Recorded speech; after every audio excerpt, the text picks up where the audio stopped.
Merci Toutouf. Merci à tous d'être venus d'aussi bonne heure à l'aube. J'espère surtout qu'on ait l'occasion ensemble de transformer ça en une discussion ouverte, plutôt qu'une présentation, parce que j'ai pas grand-chose à vous présenter que vous ne connaissiez pas déjà. En gros, bienvenue dans l'Internet pur et civilisé. Voilà. On est en plein dedans. Vous avez suivi... voilà, alors, si on pouvait juste... Voilà, il y a un mode plein écran sur ce machin. Mon sommeil avec la liberté.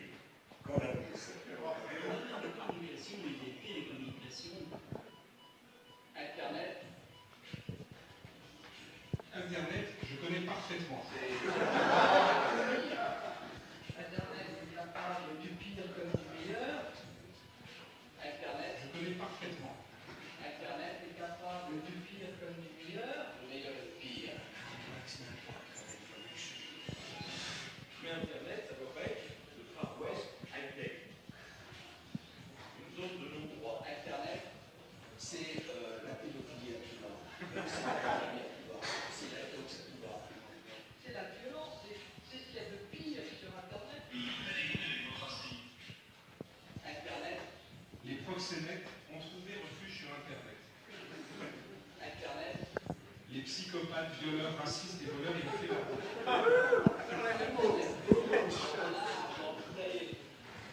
Il faut donc expérimenter sans délai les dispositifs de filtrage. Alors je sais ce qu'on va me dire. Bon, Internet, c'est le retour de Big Brother. C'est le retour de Big Brother. Les dispositifs de filtrage. Si ça ne suffit pas, je suis prêt à aller plus loin. rien ne justifie qu'on cherche à préserver la liberté de l'homme. C'est le retour de Big Brother. Le pouvoir aussi. Être libre, ce n'est pas vivre sans contrainte et sans règles. Rien ne justifie qu'on cherche à préserver la liberté de l'Internet. Les dispositifs de filtrage. C'est le retour de Big Brother. Je suis prêt à aller plus loin. Rien ne justifie qu'on cherche à préserver la liberté de l'Internet. On doit absolument continuer le combat. Il faut donc expérimenter sans délai les dispositifs de filtrage. C'est vraiment la mise en place d'un système de surveillance généralisée des citoyens. Voilà, voilà.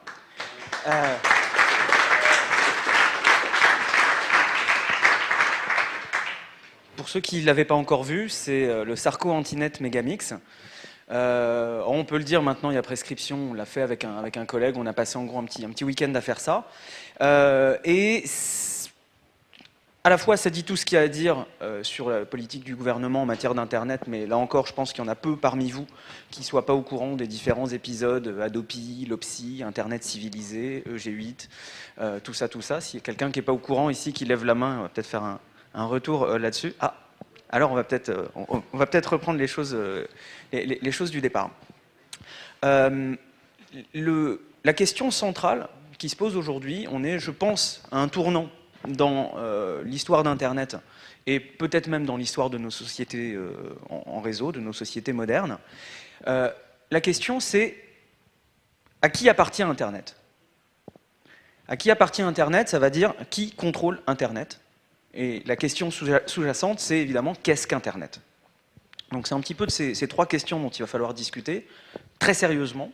Ces trois questions qu'il va falloir mettre sur la place publique, au cœur du débat public, au cœur des enjeux démocratiques, voire électoraux, s'il y en a encore que ça amuse, mais en tout cas au cœur des discussions qui vont nous permettre de faire avancer les choses, soit dans une direction qui sera celle de l'Internet civilisé que vous venez de voir, soit dans celle que l'on aspire tous de nos voeux, où Internet va continuer de nous faire bénéficier,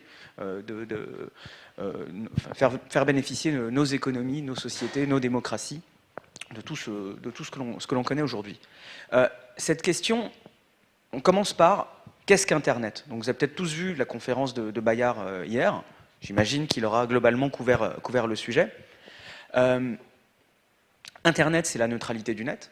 Internet, c'est la capacité à chacun d'accéder à tous les contenus, services et applications de son choix, et également la capacité d'en publier. Donc, quand je dis c'est la capacité à chacun, Ça veut dire chacun, au sens de l'humanité tout entière, enfin tous ceux qui ont accès à Internet, que vous soyez à Paris, à Nantes, j'allais dire à Pékin, mais non, ils ne sont pas connectés à Internet, à Toronto, au Burkina Faso ou je ne sais où, lorsque vous êtes connecté à Internet, vous avez accès à tous les mêmes contenus, services, applications et la capacité d'en envoyer. C'est donc cette universalité du réseau Internet qui est sa caractéristique centrale. Et je vous demande de garder vraiment cette notion en tête. Internet est ce qu'il est parce qu'il est universel au sens de toute l'humanité a les mêmes capacités sur le réseau Internet. Et ces capacités, pas besoin de les détailler, quand on dit accéder à tous les contenus, services et applications, c'est très clair. C'est je clique, tu ploumf, comme on disait à l'Adopi. Non, je plouf, tu primes, enfin je sais plus. Bref, c'est accéder à tout ce qui existe, mais la notion de pouvoir aussi publier des contenus, des services ou des applications, c'est ce qui fait réellement l'apport d'Internet par rapport aux technologies précédentes. Publier des contenus, des services ou des applications, ça veut dire aussi bien ouvrir sa gueule, créer un blog et s'exprimer, participer à un débat public. C'est ce qu'on a pu voir, un des exemples les plus anciens qui me viennent en tête, c'est le débat public qu'il y a eu sur le traité de constitution européenne, où les médias étaient massivement à dire faut voter oui, oui, oui, oui, oui, oui, et sur Internet, les gens se posaient juste la question en disant alors on va regarder ce qu'il y a dedans, on va en discuter, etc.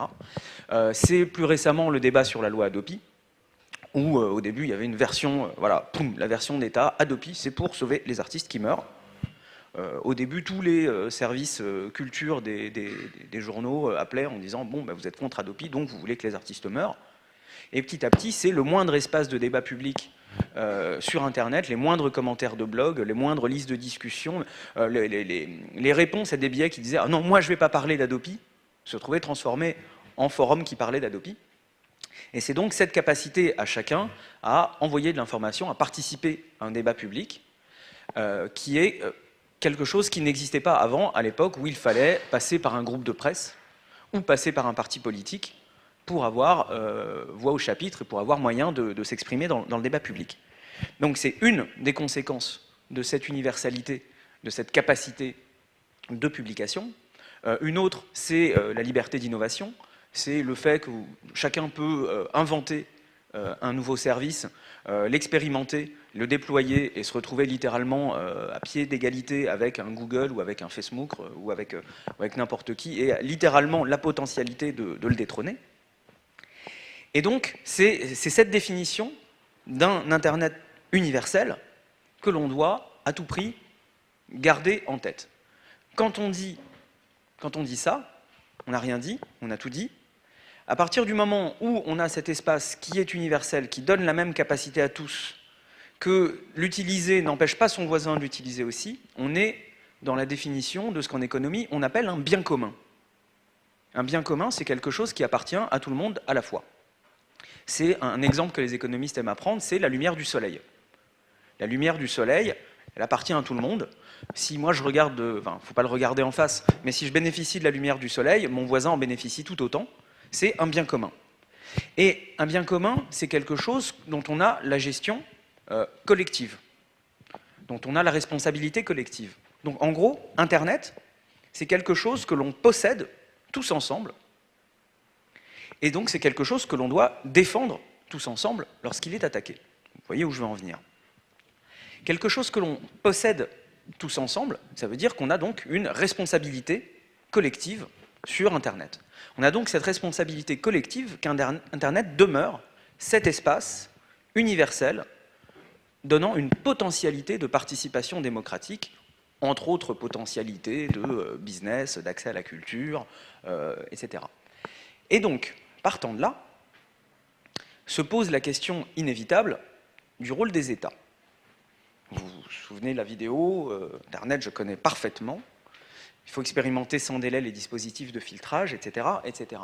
Ce qui est intéressant lorsqu'on se penche un petit peu sur l'histoire du développement d'Internet, c'est de s'apercevoir qu'Internet s'est développé, en gros, sans les États. Il y a dans chaque pays, évidemment, des opérateurs historiques qui ont bâti leur réseau la plupart du temps sur fonds publics. sur lesquels se sont greffés les fournisseurs d'accès à Internet qui se sont ensuite fait plus ou moins tous racheter. Donc on est dans une situation un petit peu étrange où c'est maintenant les opérateurs télécoms qui sont les seuls fournisseurs d'accès à Internet, mais ça n'a pas toujours été comme ça. Et donc peut-être que les infrastructures ont localement été financées par les États. Le fait est que cet espace universel a été bâti au-dessus de tout ça. Il a été bâti par les acteurs techniques d'un côté et les utilisateurs de l'autre. Alors, cette question, c'est celle de la gouvernance d'Internet. J'aime pas trop ce terme, mais il est à la mode, donc on est à la cantine, on va utiliser des buzzwords. Et encore, j'ai pas trollé parce qu'on n'est pas vendredi. Donc, cette question de la gouvernance de l'Internet est absolument centrale. Et si on regarde allez, on va prendre de l'invention du web jusqu'à il y a 5 ans environ, et je dis ça à la grosse louche, d'un côté, on a les acteurs techniques qui s'entendaient par consensus. Il y a le procédé des RFC, les Requests for Comments, qui sont des documents techniques qui sont, comme leur nom l'indique, ouverts à commentaires, qui définissent les nouveaux protocoles et les nouveaux formats du net. Et donc tous les acteurs techniques sont invités à venir troller. Et une fois que tout le monde a bien fini de troller, on a un document qui fait consensus. Donc ça, c'est une partie essentielle de ce qu'était jusqu'à présent la gouvernance d'Internet. De l'autre, on a une autre forme de gouvernance consensuelle technique qui est celle du routage. On a les AS, les Autonomous Systems, qui s'entendent sur les routes pour acheminer les paquets et qui fonctionnent selon le principe dit du best effort. Il y a un paquet qui entre et qui doit aller quelque part, tu ne te demandes pas à qui il est, c'est quelle couleur, il vient de quel pays. Non, juste tu le prends et tu l'envoies, parce que tu sais que quand toi tu vas prendre tes paquets et les envoyer quelque part, la personne en face fera pareil.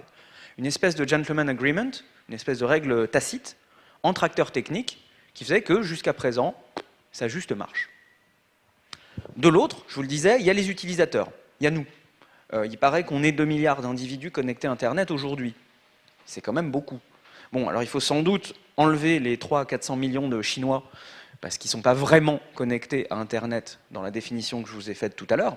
Ils n'ont pas accès à tous les contenus, services et applications parce que quand ils vont taper Tiananmen ou démocratie ou aller voir le China IT Daily ou des sites comme ça, ils n'y auront juste pas accès.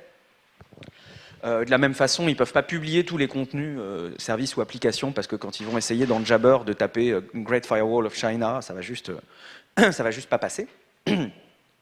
Donc, on va dire, à la grosse louche, 1,5 milliard d'individus. C'est à peu près beaucoup plus que la population de n'importe quel pays. C'est combien de fois l'Europe? 5 fois? 5 fois l'Europe à la louche, un truc comme ça. Donc, on est ce petit milliard et quelques à guider le développement d'Internet par nos usages. Le jour où on a commencé à se dire « Ah tiens, je ferais bien du BitTorrent, moi. Ah tiens, moi aussi, moi aussi, moi aussi, moi aussi. » Internet s'est retrouvé plein de BitTorrent. Et avant ça, un exemple moins flagrant, mais il y en a eu 10 000, quand les gens se sont dit « Tiens, on va faire du Skype. » Il y a du Skype qui passait dans Internet. Quand les gens se sont dit, encore avant, tiens, on va faire du ICQ, il y a du ICQ qui est apparu dans les réseaux. Et donc, cette capacité universelle d'expérimentation et d'innovation, couplée tout simplement aux usages, fait que l'on a décidé, jusqu'à présent, de ce qui allait être fait, ou non, avec Internet. Et ça, c'est quelque chose qui est vraiment fondamental, parce que c'est véritablement la preuve de ce que j'avançais tout à l'heure, qui est que Internet nous appartient. Internet, c'est nous. Et alors ça rend les choses un petit peu intéressantes lorsque vous vous souvenez d'un Nicolas Sarkozy qui invite à un EG8 les Mark Zuckerberg et autres, Eric Schmidt. Je me suis incrusté. Et qui leur dit, voilà, vous êtes Internet, vous êtes tous là, ils sont venus, ils sont tous là, même ceux du sud de la Californie. Vous êtes Internet, vous avez fait Internet, vous avez la responsabilité d'Internet, on va vous mettre un ensemble de règles communes, vous avez une responsabilité, et dans les conclusions du G8 disait les acteurs techniques doivent participer à la guerre contre le partage en prenant des mesures pour prévenir les infractions futures Donc c'est ça qu'on a lu dans son discours avant même que les conclusions du G8 soient écrites, parce qu'on a un petit peu l'habitude de ce vocabulaire-là. Donc ça, c'est un événement majeur. Un événement majeur parce que c'est un G8. C'est pour une question? Et qui que quoi? Au G8, ils sont 8. Ça, voilà. Comme son nom l'indique presque, en fait. Non, blague à part, au EG8, il y avait 1 millier de personnes, dont, à vue de nez, 98 ou 19% d'acteurs business.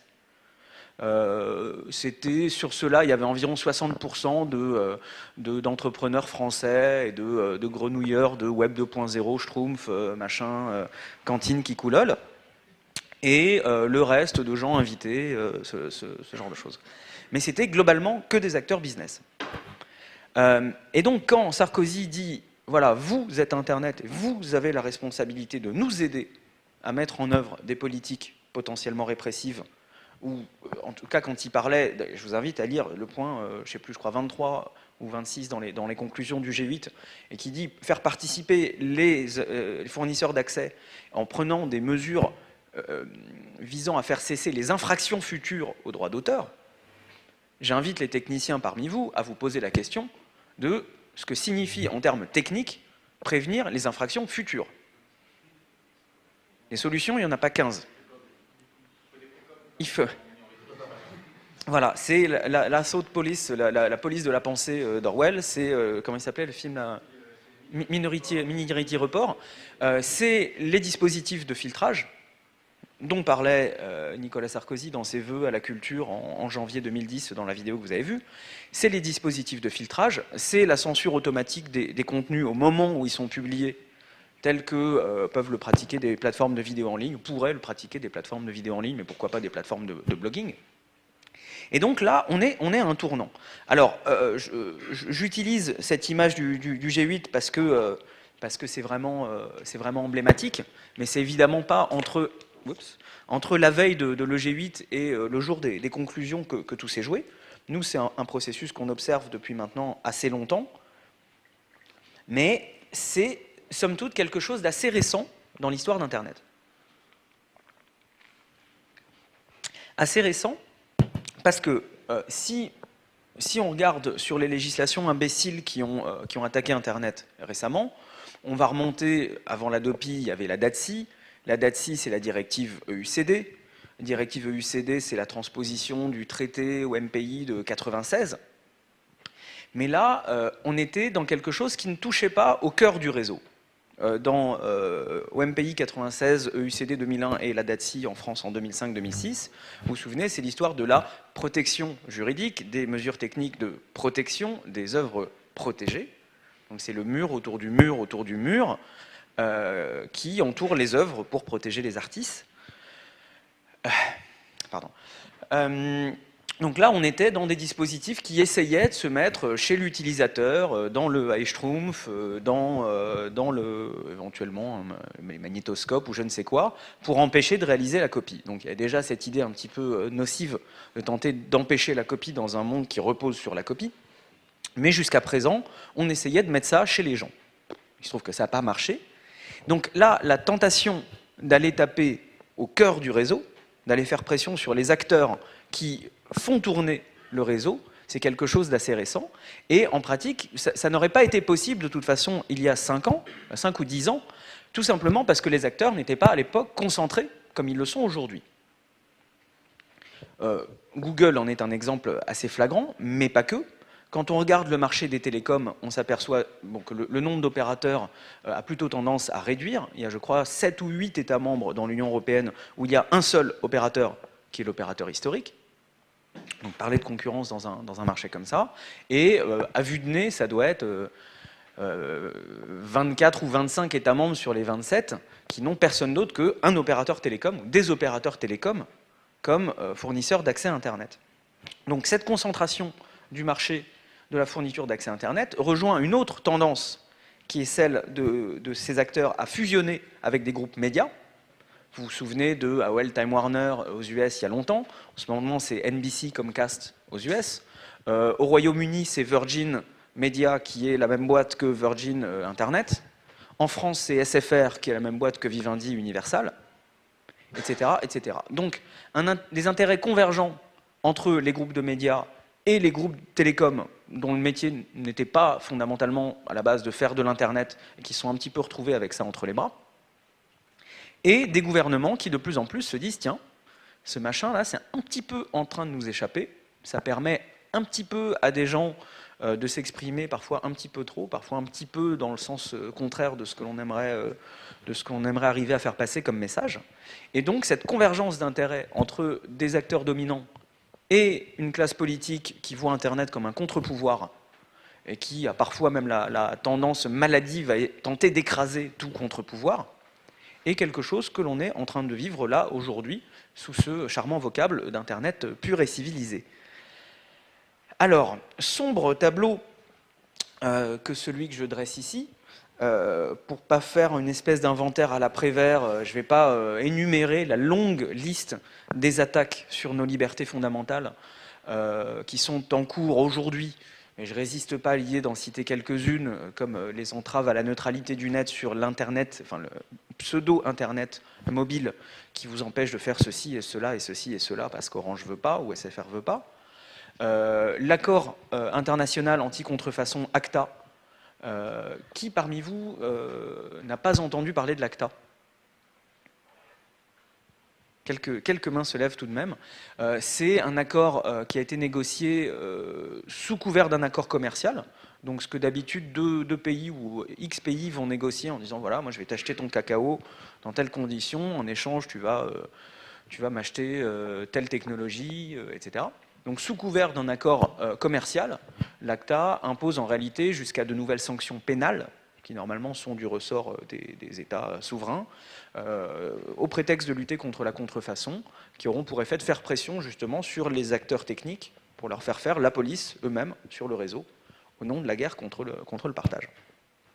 La politique européenne en matière de copyright qui a été dévoilée par Michel Barnier je ne sais plus, il y a 2-3 semaines à peu près, le jour du début du G8, ça devait être le 24 mai, et qui dit pareil, tiens, étrange, qui dit ah ouais, il faut vraiment lutter contre les infractions au copyright, hein, ouais, puis il faut vraiment faire participer les acteurs techniques, ouais, il faudrait vraiment se démerder pour qu'ils prennent des mesures. Étrange. Les États-Unis qui sont en train de faire avancer cette loi qui s'appelait la COICA et qui maintenant est le Protect IP Act, le PIPA, qui vise à peu près aux mêmes choses, qui permet de faire retirer des sites web, qui permet de saisir directement des noms de domaine à l'ICANN, et donc que le gouvernement américain puisse claquer des doigts et faire disparaître un site d'Internet, même s'il est localisé quelque part ailleurs dans le monde. Et donc voilà, je vais pas tenter d'être exhaustif dans l'énumération parce que ça risquerait de prendre tout le reste de l'heure qui est disponible. Et puis parce qu'on aura peut-être l'occasion de revenir là-dessus dans la discussion. La deuxième question, là, c'est qu'est-ce qu'on fait? Alors, on est parti du principe qu'Internet est un bien commun qui nous appartient à tous. Qu'on en a donc la responsabilité collective. Qu'il est l'objet d'attaques multiples, que ces attaques multiples pourraient radicalement en altérer la structure, l'architecture et par là même nos capacités, nos libertés. La question est, qu'est-ce qu'on fait? Alors, s'il y avait une réponse et qu'elle était universelle, ce serait sans doute une mauvaise réponse. Les réponses, il y en a justement plein. Et j'aimerais peut-être ouvrir la discussion là-dessus sur quelques types d'actions que l'on peut individuellement ou collectivement prendre pour tenter de participer à faire changer les choses. Alors, je vais d'abord parler de ce que je connais, la Quadrature du Net, que j'ai cofondée. On est parti de ce principe-là, il y a 3 ans et demi maintenant, qu'on pouvait s'autonomiser dans l'action politique grâce à Internet. Yochai Benkler, quand il parle d'Internet, il parle de la décentralisation des moyens de production intellectuelle. Alors, j'aime pas parler juste de production, parce que c'est un langage marchand, et que production intellectuelle, voilà, c'est un terme un peu barbare quand on va parler d'intelligence, de création, de tout ce qu'on veut. Mais c'est cette idée voilà, qu'on a, par cette décentralisation des outils, la possibilité, et c'est la démonstration que l'on fait, d'ouvrir un site, un wiki, un canal IRC, une liste de discussion, mettre un petit peu de poil autour, faire tourner tout ça, un joli logo, un nom sympa, et chut, roule ma poule, on balance des communiqués de presse, des communiqués de presse, des communiqués de presse, des communiqués de presse, des dossiers, des analyses, des communiqués de presse, des communiqués de presse, des appels à campagne, des dossiers, des analyses, etc. Et on a fait la démonstration au fil du temps qu'il était possible de faire changer les choses, de faire bouger les lignes.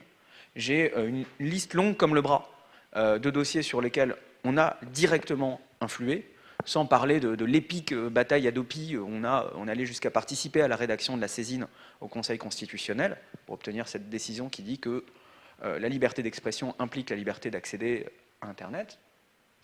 Au rapport Lambrinidis, qui est un excellent rapport au Parlement européen pour promouvoir les libertés fondamentales sur Internet, que le gouvernement français essayait de torpiller, mais nous on a torpillé les amendements qui torpillaient, on a contre-torpillé, au rapport Medina-Ortega, qui était une infâme saloperie en matière de droits d'auteur, qu'on a là aussi torpillé au Parlement européen, à l'amendement 138 qu'on a fait voter 2 fois dans le paquet Télécom, et qui en gros disait non seulement merde à la Dopi et merde à Sarkozy depuis l'Europe, mais qui en plus faisait tout l'inverse de ce que les lobbyistes des industries du divertissement essayaient de faire passer dans le paquet Télécom et qu'on a carchérisé.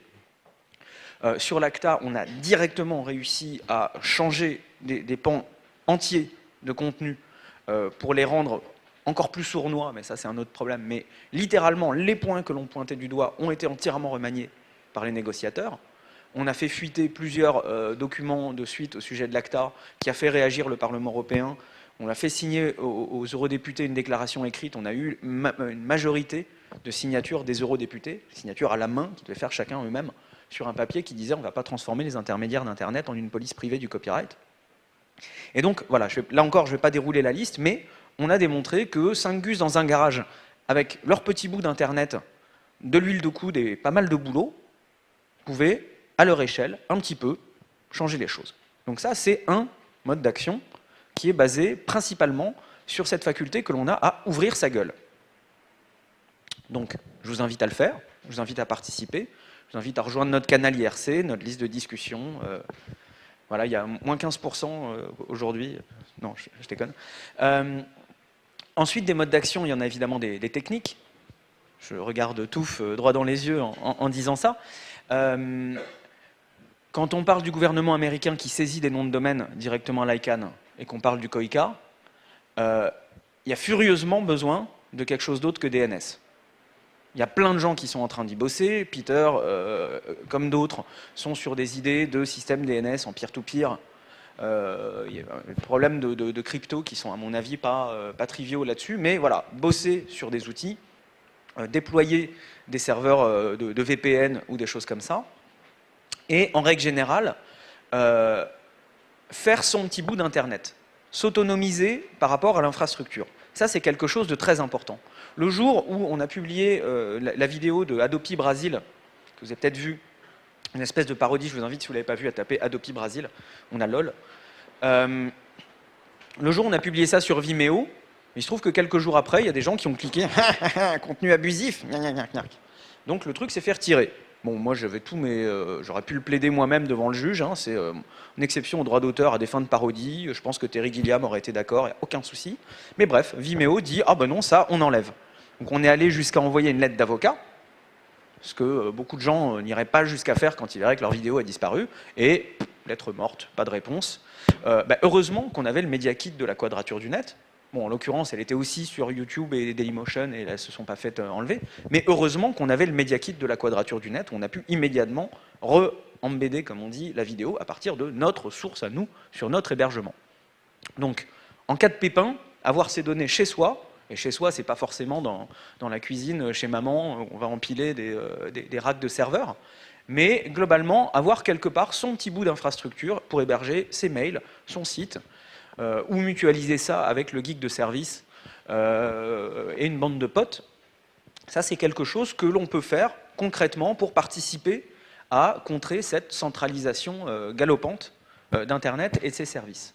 Donc, développer des nouveaux outils, on l'a dit. Maintenant, il y a juste quelque chose. Je pense que ce n'est pas les outils qui nous sauveront, et que la crypto pourrait être une solution, mais temporaire. Le jour où on commence tous à chiffrer toutes nos communications en se disant comme ça, allez, fuck le Deep Packet Inspection, fuck les entraves à la neutralité du net. Le jour où tout le monde se met à le faire, les opérateurs, c'est très simple.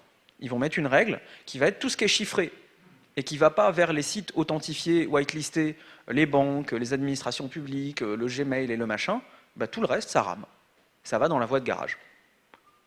Donc ça, c'est une solution, mais à mon avis, de court ou de moyen terme. Et il y a une autre solution que j'aimerais évoquer avec vous avant d'ouvrir la discussion dont on parle, mais qui serait temps de mettre en œuvre. C'est l'inconscient collectif comme un terrain avec lequel on peut jouer, et comme quelque chose que l'on peut hacker, comme le reste. Vous avez tous peut-être en tête Emma le Prince. Voilà, preuve de ce que j'avance, avec son clip, comment ça, je préfère, voilà, Prefer Your Clone. Sans parler de la propagande grossière et plus ou moins indécente que l'on vient de s'offrir avec nos impôts récemment au sujet de l'Hadopi. Cette capacité que l'on a à créer des messages, à s'exprimer sur Internet, on peut tout aussi s'en servir pour créer du sens, pour créer de la symbolique, pour créer des mèmes, tout simplement, pour créer des éléments culturels qui vont se répliquer, qui vont se propager. Et vous avez tous en tête un keyboard cat ou un lolcat ou je ne sais quel chat mignon que vous avez vu arriver 350 fois par 350 personnes différentes en disant « Oh, clic, c'est trop mignon ». Donc, sans forcément utiliser des petits chats trop mignons, on a là un boulevard pour créer des images fortes, des messages forts, des symboles forts qui porteront les valeurs qui sont les nôtres, les valeurs que l'on se doit d'imposer par rapport aux valeurs du contrôle et de la peur, qui sont les terroristes, pédos, pirates, violeurs, proxénètes, qui font leur nid sur Internet, qui justifient l'Internet civilisé et les dispositifs de filtrage, qui sont, et on pourra en discuter, cette notion d'une cyberguerre. Attention, tous aux abris, la cyberguerre arrive, où Internet serait transformé en un champ de bataille. Et qui dit champ de bataille dit règle d'exception. Et qui dit règle d'exception dit pas le droit commun, pas l'état de droit. Donc, nos adversaires ont la machine médiatique du XXe siècle entre les mains, ont la capacité à envoyer des messages extrêmement puissants. Est-ce qu'on va, oui ou non, faire la démonstration que notre machine universelle, notre intelligence collective, nous les 1 milliard et quelques d'individus interconnectés en réseau, est-ce que cette machine-là, elle est plus ou moins puissante que la machine médiatique du XXe siècle? Je pense que ça, c'est véritablement à la fois un mode d'action et un enjeu qui est au cœur de nos problématiques. Et je m'aperçois, même si ce n'était pas l'intention initialement, que ça fait transition toute trouvée pour vous parler du Quadrature Communication Camp qu'on organise à partir de vendredi soir prochain et jusqu'à dimanche prochain, dans un squat qui vient d'ouvrir, qui est au 14 de la rue Chapon. Et donc, pendant 48 heures, vous pourrez venir soit un soir, soit une nuit, soit un matin, soit une journée, pour nous aider à créer des messages, créer du sens, créer des matériaux de campagne, des matériaux de communication sur ces thèmes-là, sur l'ACTA, sur la neutralité du net. Et c'est une forme de petite expérience comme ça, que l'on va mettre en œuvre, pour voir est-ce qu'on arrive au lundi matin avec tout un tas de vidéos rigolotes, pourquoi pas des images avec des petits chatons mignons, et surtout, quelques semaines après, comment ces messages auront été véhiculés, comment on aura fait avancer nos idées. Là, c'est véritablement une course contre la montre, c'est nos idées contre les leurs, c'est la liberté contre le contrôle, et on a tout ça entre nos mains aujourd'hui. Voilà. Donc, on va faire passer un micro pour les questions. Si ? Pourquoi tu ferais pas ça dans un micro ?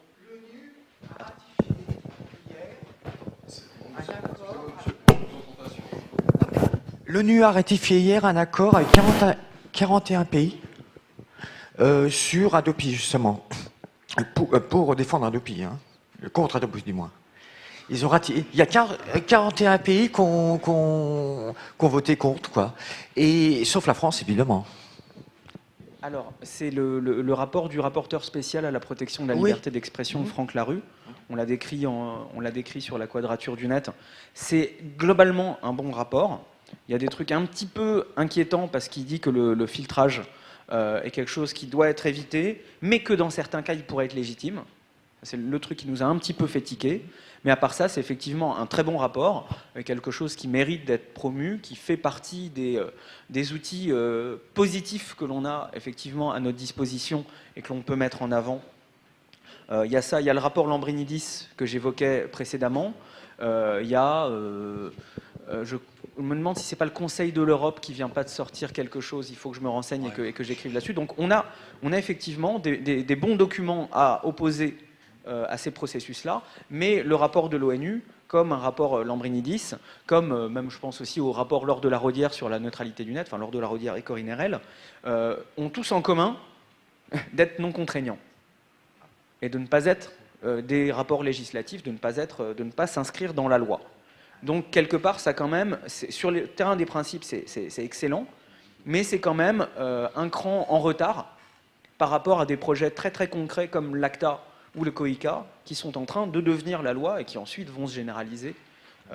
Donc oui, ça fait partie des outils positifs que l'on a à notre disposition, merci de le rappeler. Je suis sûr qu'il y a plein de questions, des commentaires, des trolls, tout ça. Ah, j'ai vu un velu. Très bien. Alors, la Quadrature lutte sur le côté du lobbying, mais il y a d'autres initiatives qui luttent sur... Enfin, dans le même sens, mais sur d'autres plans, je pense notamment au Parti Pirate. Est-ce que c'est une bonne initiative qu'il y ait cette bataille-là sur ce plan-là? Alors, et d'une, on fait pas du lobbying. Moi, il m'arrive environ 10% du temps d'être dans un parlement, de temps en temps avec une chemise. Bon, il se trouve qu'aujourd'hui j'en ai une, mais c'est parce que je prends l'avion, alors j'ai pas envie d'avoir une fouille au corps, je mets une chemise. En gros, voilà, 10% de mon temps, je le passe à utiliser un petit peu les méthodes des lobbyistes, c'est-à-dire toc toc, bonjour, connaissez-vous machin, voilà, je vais vous expliquer, etc. En général, je suis pas rasé, j'ai pas de cravate, donc je fais pas illusion 2 secondes, mais surtout, avant tout, je suis un citoyen qui utilise ces méthodes-là. Ensuite, moi, ce que j'aime à dire, c'est que la Quadrature du Net, c'est pas moi, c'est pas les 2,5 que nous sommes financés à plein temps ou les 4 cofondateurs dont je fais également partie, c'est la somme de tous ceux qui nous suivent et qui participent aux campagnes que l'on lance. C'est les dizaines, les centaines, les milliers de mails ou de coups de fil qui atteignent les membres d'une commission parlementaire, en particulier à la veille d'un vote, et qui vont influencer ce vote. Et c'est pas moi tout seul. Moi, au lieu de passer 100 coups de fil à 100 eurodéputés, je préfère expliquer à 100 personnes qu'ils devraient passer un coup de fil chacun. Et c'est avant tout à ça qu'on sert. Éventuellement, c'est la do-cracy sur Internet où ceux qui font quelque part décident. C'est-à-dire tu ne peux pas juste rester assis et dire « Ah les gars, vous devriez passer un coup de fil ». Non, non, tu passes un coup de fil et tu montres comment tu fais pour que d'autres puissent le faire aussi. Donc on est un petit peu en position de donner l'exemple, mais donner l'exemple pas en faisant du lobbying, en faisant notre boulot de citoyen. Juste, il se trouve que j'ai l'occasion de le faire à plein temps. Voilà, ne pas réduire l'action de la Quadrature à ça d'abord. Ensuite, le Parti Pirate, moi je connais plein de gens très bien qui participent à ce machin-là. Et je me sens une grande proximité d'âme et d'esprit. Voilà, on est de la même famille, clairement. Mais ce que j'ai coutume de dire, et il m'a fallu là encore longtemps pour comprendre où dans ma tête il y a un truc qui bloquait là-dessus, j'adore les pirates, mais je déteste les partis. J'ai un problème avec ça. Et pour moi, parti et pirate, c'est quelque chose qui va pas bien vraiment ensemble, un peu comme dire le roi des anarchistes. Tu vois, il y a un truc qui colle pas bien, et se dire on va faire une structure dans laquelle on va faire inventer des modes de prise de décision, et puis on va devoir prendre des candidats, et puis financer des campagnes, et puis coller des affiches, et puis des trucs, c'est aller rentrer dans les règles du jeu, qui sont celles de structures qui sont 100 fois plus puissantes, qui ont elles-mêmes décidé de ces règles du jeu, ou qui les ont changées au fil du temps pour les faire convenir à leur situation plus ou moins dominante. Donc pour moi, c'est une entreprise qui est vachement casse-gueule. Et alors que tout le monde prend l'exemple suédois, c'est juste un bug. Quand ils ont constitué leur liste électorale pour les élections européennes, ils étaient crédités de 0,14 ou 0,17% d'intention de vote. Ils ont dit à Amélia, tiens, tu vas être seconde sur la liste parce qu'il faut une femme. Elle a dit, hop. Et il y a eu le procès de The Pirate Bay, ils sont passés à 1%. Puis il y a eu une deuxième semaine du procès de Pirate Bay, ils sont passés à 2%. Et puis une semaine de plus, ils sont passés à 3, et puis 4, et puis 5, et puis 6, et puis 7. Et ils ont fait 7%. Amélia s'est retrouvée élue aussi. Enfin, elle ne siège pas encore, mais voilà. C'était un bug. Du coup, le gouvernement suédois a très bien compris et ils se sont démerdés pour que l'appel de The Pirate Bay soit programmé non pas juste avant les élections d'après, mais juste après. Que le bug ne se reproduise plus. Et l'élection d'après, je ne sais plus, ils sont retombés à un score d'environ 2%, qu'on pourrait qualifier peut-être de score normal de gens dans la population qui pensent que ces questions numériques sont plus importantes que toutes les autres. Et c'est là aussi qu'à mon avis est un bug dans le parti pirate, c'est que autant mes potes pirates, enfin qui se définissent comme pirates, moi j'aime pas déjà le terme de pirate parce qu'il voilà, il est interprété de façon différente, mais les gens qui se définissent comme pirates, pour autant je leur ferai pas forcément confiance sur la sécurité sociale, sur l'éducation nationale, sur l'armée, ou sur tous les sujets qui normalement doivent figurer dans un programme électoral. Et par exemple, quand on voit Christian Engström, c'est une espèce, alors il oscille entre le libéral mou et l'ultra-libertaire, et lui, il a des positions qui sont de l'État nulle part, je crois même pas dans l'éducation ou quoi, et voilà, je ne suis pas du tout en ligne avec ce que pense ce bonhomme, même si sur les questions numériques, enfin non même pas, enfin lui c'est un cas particulier, j'aime pas dire du mal des gens, mais effectivement il est gentil. Donc voilà, je vois ça quand même positivement parce que c'est des gens qui s'engagent sur ces questions-là. Et avant tout, pour moi, c'est ça qui est important. C'est que des gens s'engagent là-dessus, chacun avec son mode d'action. C'est pas une compétition, c'est pas celui qui arrivera à battre les autres. C'est la complémentarité des modes d'action qui est efficace. Nous, quand on dit appelez votre député tel jour à telle heure, s'il y en a qui préfèrent lui envoyer un fax ou aller s'asseoir devant la porte de son bureau, ou aller, je sais pas, lui coller un truc sur sa permanence, c'est pas une bonne idée. Voilà, donner des idées, que chacun se réapproprie les idées pour trouver ses propres modes d'action, c'est de toute façon quelque chose qui ne peut être que bénéfique. Désolé. Justement, quand tu parles de complémentarité, c'est à ça que je pensais. C'est-à-dire que tu dis que le Parti pirate tombe dans le jeu du système, mais c'est la même chose pour la Quadrature qui va parler aux députés sans mettre en question le pouvoir législatif, etc. Donc, voilà, est-ce que simplement, que ça soit casse-gueule ou pas, mais qu'il y ait cette initiative, est-ce que c'est pas quelque chose qui peut être complémentaire pour les combats que véhicule la Quadrature? Ça peut. D'accord. Il se pourrait que ça puisse. Petit complément, tu parlais des coups de téléphone tout à l'heure aux eurodéputés ou par exemple des mails qu'il y avait eu lors de la Hadopi. Ça pourrait peut-être être intéressant de reparler par exemple du call center ORMLN, qui était une initiative quand même vachement intéressante et enrichissante, ou peut-être aussi de certains résultats auprès des députés pour la Hadopi qui se plaignaient d'être spammés par les citoyens. Alors, merci de mettre le doigt là-dessus. Ouais, d'abord sur la réaction des députés, des eurodéputés. Je me souviens d'un truc assez drôle. C'était la seconde lecture du paquet télécom à Strasbourg, où on a obtenu une nouvelle fois, par 88% des votants, le vote de l'amendement 138, qui était, à mes yeux, quasiment mort et enterré. Je me suis levé le matin en me disant qu'on a peut-être 10% de chance de succès. Et il y a eu un coup de kung-fu aérien dans l'hémicycle, inversion de liste de vote, incident de séance qu'on avait provoqué avec les quelques Aldeux qui, machin, tac, coup de tête balayette, et le truc est passé, c'était juste hallucinant. J'ai une facture que j'ai passée en note de frais qu'il va falloir que je redemande à Bayard, où il y a écrit Strasbourg, 6 mai 2009, une choucroute, 3 bouteilles de champagne. Parce que c'était vraiment quelque chose d'exceptionnel. Et vers la fin de l'après-midi, je me balade dans le bar du Parlement, le bar des Fleurs, et je vois un assistant parlementaire que je connaissais un peu, qui est un assistant parlementaire PPE, donc conservateur, qui était en train de siroter du champagne avec une jolie blonde, et qui me voit arriver comme ça, ah Zimmermann, c'est à cause de toi que j'ai eu tous ces coups de fil aujourd'hui, de gens qui, fallait les entendre, comme ils nous parlaient, vraiment. Et vraiment, le type me prend de haut comme ça. Bon, il se trouve que j'étais un petit peu énervé ce jour-là. Je le regarde dans les yeux, je lui dis, hey, Coco, tu préfères quoi? Qu'il n'en ait rien à foutre de ce que tu fais dans ton Parlement comme d'hab, ou qui t'appelle, peut-être pas avec les bons mots, peut-être pas avec les bons codes, peut-être pas avec Sciences Po plus 12, mais qui regarde ce que tu fais, qui s'y intéresse et qui t'appelle. Et là, le type, il a regardé le bout de ses pompes, il a fait « ouais, bon », et on a commencé à parler du fond. Donc, il y a vraiment quelque chose de fondamental, et c'est là qu'est la différence clé avec le lobbying, c'est qu'on n'est pas des lobbyistes, on ne défend pas des intérêts particuliers. On a eu comme ça des exemples de gens qui nous racontaient que quand ils appelaient, « Bonjour, j'habite à tel endroit, je m'appelle comme ça, et je voulais vous parler de blablabla, attendez monsieur, qui est-ce que vous représentez ? Hein ? Mais je représente personne. Non, je voulais juste vous dire, ouais, machin, parce que vous comprenez, Internet. Non, mais attendez, vous travaillez pour qui ? Vous travaillez pour qui ? Pour une société de machin. Mais vous, bah oui, non, je suis informaticien. Oui, non, je suis citoyen. Ah bon ? Et les gars, juste avoir quelqu'un qui n'était pas un lobbyiste en train de représenter tel ou tel corps d'industrie et qui appelait pour parler de quelque chose, c'est un événement assez exceptionnel chez eux.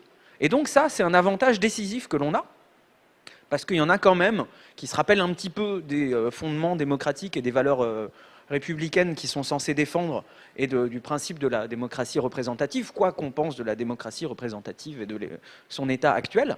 Donc c'est quelque chose qui va quand même parler aux individus quand on fait ça comme ça.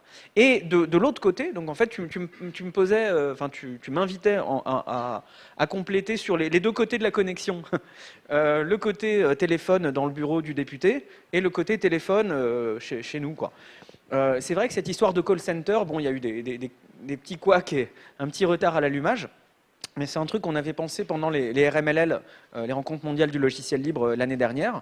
On était en train de finaliser les signatures sur la déclaration écrite 12 sur l'ACTA dont je vous parlais tout à l'heure, où c'était beaucoup plus dur de prévu d'obtenir la signature manuelle de chaque eurodéputé parce qu'il fallait qu'il signe à un moment précis de la session plénière sur une table en particulier juste à côté de la plénière, donc en général pile au moment où il est en train de courir pour aller rejoindre l'hémicycle, donc le plus mauvais moment, ça on ne savait pas au début. Et donc, il fallait vraiment les pousser pour qu'au moment où ils passent devant cette table, ils se disent « Oh merde, là, c'est vrai, si je ne signe pas, je vais encore me prendre 150 coups de fil. Je vais signer et ça va être tranquille. » Et donc, l'idée, c'était de mettre à disposition une sorte de petit atelier avec des téléphones en prêt, avec un pad projeté, avec la liste de ceux qu'il fallait appeler, ceux qui ont déjà été appelés, ceux qu'on peut rappeler, ceux qui, etc., et dire aux gens « Viendez, les gens, viendez filer des coups de main. » Viendez prendre un téléphone et appeler des eurodéputés pour les inciter à signer la déclaration écrite 12. Je crois que ça a superbement bien marché. Moi, hélas, j'ai pas pu y être parce que j'étais pendant ce temps-là justement à Strasbourg en train de faire de la retape et je crois que je tenais des affiches ou que je filais des flyers comme quand j'étais jeune. Mais que pendant environ 3 heures, il y a eu, je crois, jusqu'à 25 personnes, dont certains ont passé, tu me corriges si je me trompe, les 3 heures entières, du début jusqu'à la fin, à participer au truc. Et ce que m'a raconté Benjamin Sontag, qui, moi, est vraiment le point clé et le point révélateur du bilan de cette opération, c'est que des gens, en sortant, lui serraient la main et lui disaient merci. Et lui disait non, attends, mais non, merci à toi d'être venu participer, d'avoir filé un coup de main. Et l'autre disait non, merci à vous de m'avoir montré comment c'était facile et combien ça pouvait être utile de passer un coup de fil à son eurodéputé. C'était assez hallucinant en fait cette matinée-là. Il y a des personnes qui sont arrivées en disant bon écoutez, j'ai que un quart d'heure, j'ai une conférence à faire après, enfin je vais voir une conférence, je passe un coup de téléphone et puis je me casse. Et puis, elle prend un téléphone, elle appelle, et puis elle raccroche, elle rappelle, elle raccroche, elle rappelle. Et en fait 3 heures après, elle était encore là. Et en partant, elle fait en fait j'ai pas vu ma conférence, mais en fait je m'en fous complètement. Et comme disait Jérémy, ça faisait super bizarre parce qu'en fait, elle nous remerciait de leur avoir permis d'appeler. Et, ouais, et c'est très bizarre. Nous, en gros, on était là, ouais, appelez, c'est l'amendement, c'est super important tout ça. Et les personnes nous disaient non, mais merci à vous. Et voilà, c'était aberrant sur le moment. Ouais, mais est-ce que ici il y a des gens qui ont appelé au moins une fois, que ce soit des députés de l'Assemblée nationale ou des eurodéputés? Alors donc l'année prochaine, il faut au moins les 3/4 de la salle. Pas mal. Mais non, déjà c'est quelque chose. Mais oui, les gens ne sont pas habitués à ça. Les gens ne sont pas habitués à ce lien direct, à ce lien bidirectionnel en lecture-écriture qu'on peut avoir avec ses élus. C'est cette caractéristique, là encore, d'Internet. Bon, là, on parle de téléphone, mais l'organisation se fait grâce à Internet, l'argumentaire grâce à Internet, la coordination aussi grâce à Internet quand on est tous sur un pad. Cette capacité de ne plus seulement consommer, mais aussi d'envoyer du contenu et donc de participer, les gens ne sont pas habitués à ça. Nous, on est habitués parce qu'on participe à des projets de logiciels libres, parce qu'on est sur des mailing lists depuis 15 ans ou sur des canaux IRC depuis 15 ans. Mais pour autant, il y a plein de gens qui ne sont pas habitués à ces processus, qui, et on ne peut pas les en blâmer, ont grandi avec la télé unidirectionnelle, et quand bien même ils aborderaient un autre écran qui serait celui de l'ordinateur, n'auraient pas forcément ce réflexe d'aller y participer. Et donc là aussi, c'est quelque chose que l'on peut, je pense, principalement par la démonstration, en montrant l'exemple que l'on peut apporter, ça fait partie intégrante de la démarche de la Quadrature du Net dans cette idée d'autonomisation de l'action politique. Et comme tu l'expliques, Skaen, c'est plus facile qu'on ne le croit. Et je pense qu'on a non seulement tous la capacité de le faire, mais peut-être tous le devoir de le faire.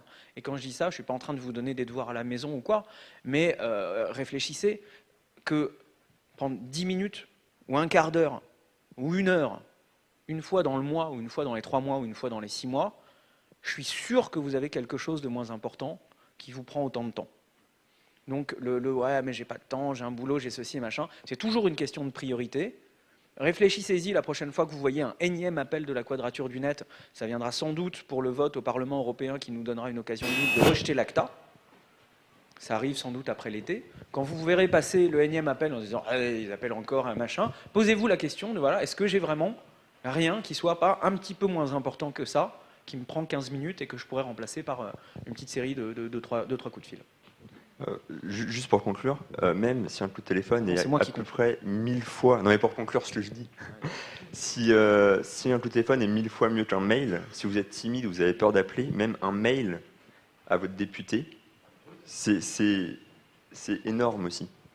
Alors, le truc quand même, là où se situe la différence, c'est que les députés, les eurodéputés, ils ont quand même appris à se servir des filtres dans leur mail.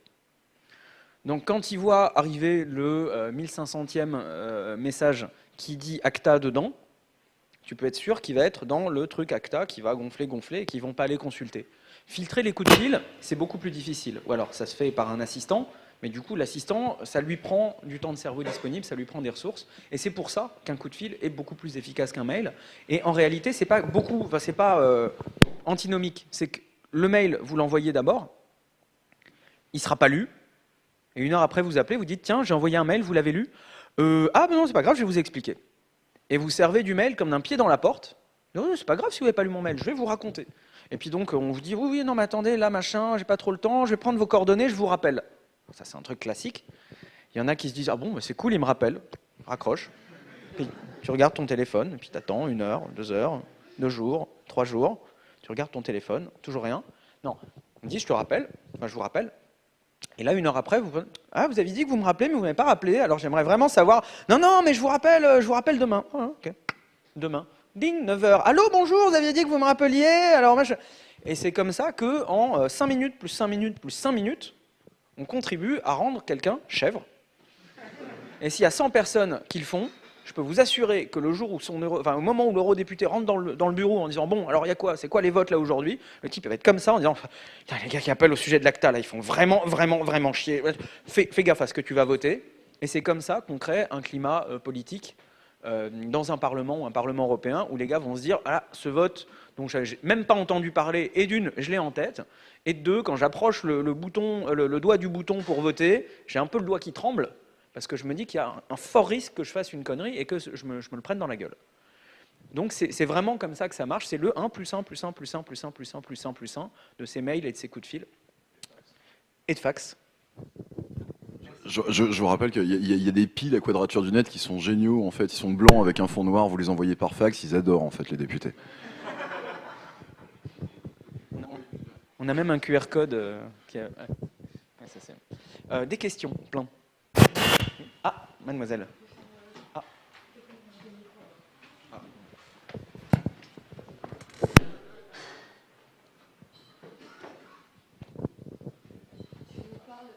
s'est éteint. Ça va marcher. Tu nous parles des moyens d'action qu'on peut avoir au niveau technique, en faisant, t'aimes pas le mot, mais plus ou moins, on va dire, pression sur les députés, sur les eurodéputés. Il y a une chose que tu as évoquée en passant, c'est aussi les outils juridiques qu'on a à notre disposition, puisque c'est ce que j'ai expliqué hier, j'ai un peu gonflé tout le monde avec ça. Nous, on est au sein de l'Union européenne. D'accord ? Donc ça veut dire qu'on n'est pas tout seul dans notre coin. On n'a pas fait l'Union européenne pour les merles. Il y a des directives à respecter. Et ces directives, elles sont hyper protectrices. Au-dessus des directives, on a quand même la Convention de sauvegarde des droits de l'homme. On peut s'en servir parce qu'elle est quand même vachement détaillée. Donc ça, c'est aussi une façon d'agir. Sur le dernier décret d'application de la LCEN, il y a des recours qui ont été faits au Conseil d'État. Je suis bien placée pour ça, parce que moi j'en ai rédigé un, donc je me suis amusée. Et le point d'ancrage, c'était justement ces fameuses directives européennes. On a la Constitution, on a le bloc de constitutionnalité, on a plein de textes en France, mais on a les textes au niveau de l'Union européenne. Mais il y a une chose qu'il faut faire aussi derrière, c'est, j'ai envie de dire, il faut embrigader les juristes. Parce que c'est eux maintenant qui ont la faculté de changer les choses, parce que nous, nos profs, c'est quoi? C'est des avocats, mais c'est aussi des politiques. Je suis hyper bien placée pour le savoir. J'ai une bonne partie de mes profs, soit qui bossent au Sénat, soit qui bossent à l'Assemblée, surtout puisque moi, j'ai fait une maîtrise de droit public. Donc, il faut quand même des gens, on va dire, qui sont un peu de terrain pour comprendre. Mais le problème, c'est qu'on est, en tout cas à l'université, à la faculté, on n'est pas formé à ces questions-là. On est formé sur tout ce qui est propriété intellectuelle. Moi, personnellement, ça m'a gonflé. Et ça ne m'intéressait pas et je me suis sauvée en courant. On est formé sur les questions de civil. On est un peu formé sur les questions de diffamation, mais extrêmement mal. Mais tout ce qui est relatif aux libertés fondamentales, pour le dire très vulgairement, tout le monde s'en branle. Ils s'en tapent. Mes profs, quand j'ai osé poser la question sur l'OPSI, je vais te dire exactement ce qu'on m'a répondu. C'est pas les techniciens qui font la loi, j'en ai rien à foutre, ferme ta gueule. Et ça a été balancé en cours. Classe. Uber class, j'ai adoré. Non, je ne me suis pas levée. Non, j'ai pas foutu une tarte au mec. Ça aurait pu, mais je l'ai pas fait. Non, je l'ai pas fait pour plein de raisons. Mais c'est pour, si tu veux, déjà d'une, il y a un mépris et il y a une ignorance. Et je pense que ce qu'il faudrait, c'est peut-être essayer, via des facultés. Alors, je pense pas forcément ni à Assas ni à Sorbonne pour une raison très con, c'est que c'est très conservateur. Il se trouve que j'ai fait quelques interventions à Panthéon, Paris 2 Panthéon. Alors, c'est pas Assas. Ouais. Mais j'ai noté de la part des élèves là-bas un super accueil quand j'allais parler de la DOPI. Ouais, parce que là-bas, il y a le fameux... Alors, il y a un master droit de la communication. Et le DMI de Jérôme Huette. Exact. Voilà. Mais moi, la fac où j'étais, où je suis toujours vaguement, en tout cas, je fais semblant d'y être, c'est Paris 11. Et à Paris 11, il y a un vivier. Il y a des gens qui s'intéressent à ce genre de questions. Il faut peut-être essayer de taper sur ce type de on va dire, petite faculté, parce qu'on n'est pas une grosse, nous. Nous, c'est juste droit et éco-gestion, donc autant dire c'est petit. Mais je pense que ça peut être une niche à prendre d'essayer d'interpeller les juristes. Ils vont tous en droit fiscal, ils vont tous en droit commercial, ils vont tous sur les questions de propriété intellectuelle. C'est eux aussi qu'il faut attraper, parce que c'est eux qui feront peut-être bouger les choses. Aux États-Unis, on le voit, le pouvoir des avocats. Ça arrive en France gentiment.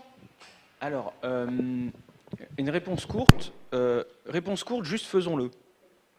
Réponse longue, le droit comme un outil, mais pas forcément comme une fin en soi. Où on a participé à un certain nombre de rédactions de saisines au Conseil constitutionnel ou au Conseil d'État. Non, pas encore de QPC, ça on n'a pas...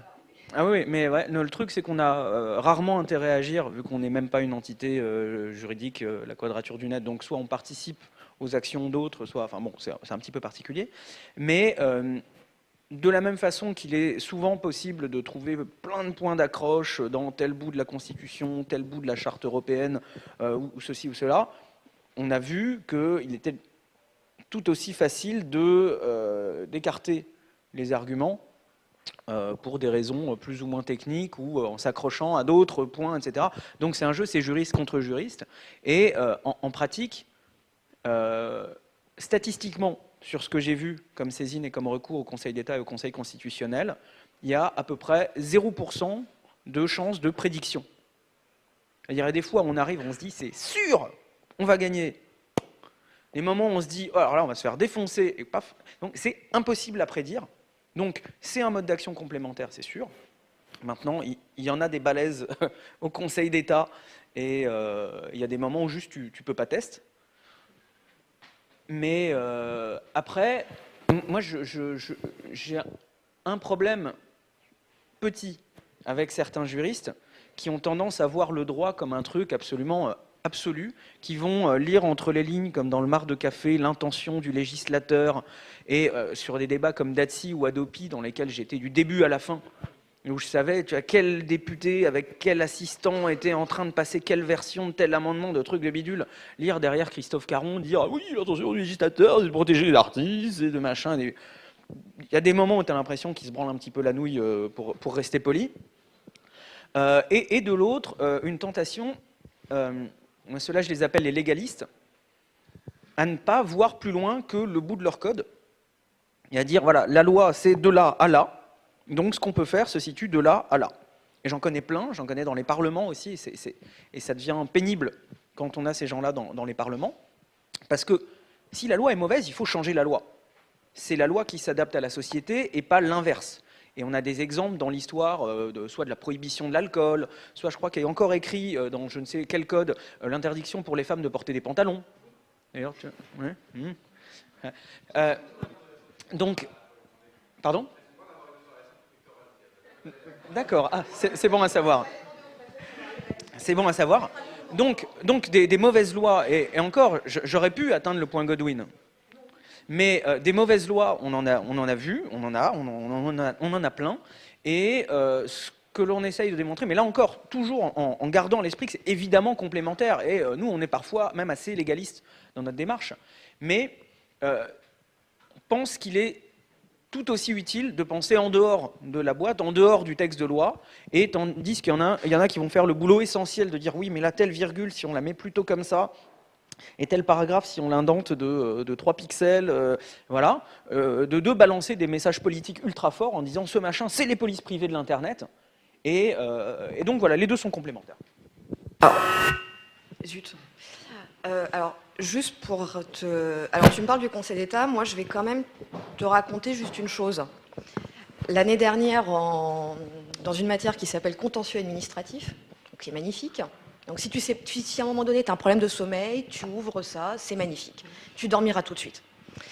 J'avais un professeur qui était très bon en la matière, et il se trouve qu'à un moment donné, il s'est mis à parler d'Adopi. Erreur.